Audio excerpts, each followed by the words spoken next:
အငင်းကုန်တချို့လည်းရှိနေကြပါတယ်ဒီနေ့မှာတော့အောင်လာကြီးနဲ့ဂျော်ရှူဝါဗန်တို့ရဲ့ဂုဏ်သတင်းတွေကိုဘယ်သူကပိုကြီးမှကြောင့်အကန့်လိုက်ရှင်းပြပေးသွားပါမယ်Online and Sun 1 Championship ဆိုတဲ့စင်ကာပူအခြေစိုက် promotion မှာကစားခဲ့တာဖြစ်ပြီးဂျော်ရှူဝါဗန်ကတော့အမေရိကန်အခြေစိုက် UFC promotion မှာကစားနေတာပါ promotion တစ်ခုလုံးရဲ့ပုံရိပ်ဟာတစ်ခုနဲ့တစ်ခုတော်တော်လေးကွာဟလာတယ်လို့ UFC ကကမ္ဘာပေါ်မှာအကြီးမားဆုံး MMA promotion ကြီးပါ1 Championship ဟာအာရှဈေးကွက်မှာအကြီးမားဆုံးဖြစ်နေပေမဲ့အမေရိကဈေးကွက်မှာတော့လူတီနဲလာပါတယ်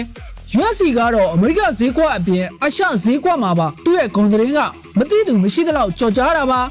UFC မှာကစားနေတဲ့ fighter တွေဟာ ranking အဆင့်ဝင်ုံနဲ့ကမ္ဘာကျော်နေပါပြီ။ champion ဖြစ်တဲ့သူတယောက်ဆိုရင်တိုင်းတာလို့မရတဲ့ကမ္ဘာနဲ့ချီတဲ့အောင်မြင်မှုကိုရရှိသွားတာပါ။ championship မှာတော့ UFC လို့မဟုတ်ပါဘူး။ championship မှာ champion ဖြစ်ုံနဲ့ကမ္ဘာမကျော်နိုင်ပါဘူး။အရှားမှာတော့ champion တယောက်ဟာအထိုက်အရောက်နာမည်ရှိပါလိမ့်မယ်။ကမ္ဘာနဲ့ချီတဲ့အောင်မြင်မှုကိုတော့ရမှာမဟုတ်ပါဘူး။ UFC မှာ champion ဖြစ်နေတဲ့ဂျော်ရှူဝါဗန်ကိုတော့တစ်ကမ္ဘာလုံးအတိုင်းအတာနဲ့သိရှိသွားလို့ celebrity တယောက်လည်းဖြစ်သွားပါပြီ။ Online and Sun ကြီးကတော့ဝမ်းရဲ့ပုံရိပ်ကြောင့်အာရှအဆင့်မှာတော့သူ့ကိုမသိသူမရှိသလောက်အောင်မြင်ခဲ့ပေမဲ့ကမ္ဘာအဆင့်မှာတော့မသိကြပါဘူး။ဒါအမှန်တရားတစ်ခုပါ။တခုရှိတာကမြန်မာနိုင်ငံမှာတော့ Online and Sun ကြီးရဲ့အောင်မြင်မှုကိုဂျော်ရှူဝါဗန်အနေနဲ့မမီသေးဘူးလို့ပြောလို့ရပါတယ်အကြောင်းကတော့နိုင်ငံရဲ့ပြဿနာတွေကြောင့်တောရတွေဟာအရင်လိုမဟုတ်ကြတော့တဲ့အတွက်ဂျော်ရှူဝါဗန်ကိုသိရှိကြသူနေပါလာပါသေးတယ်ဒီအချက်မှာတော့အောင်လာကြီးကရင်းချက်ထုတ်မရအောင်တာပါတယ် Online and Sun ဟာမြန်မာနိုင်ငံကို MMA လမ်းကြောင်းတော်ကိုပို့ပေးခဲ့တဲ့ MMA ရဲ့ဖခင်ကြီးလို့ပြောရင်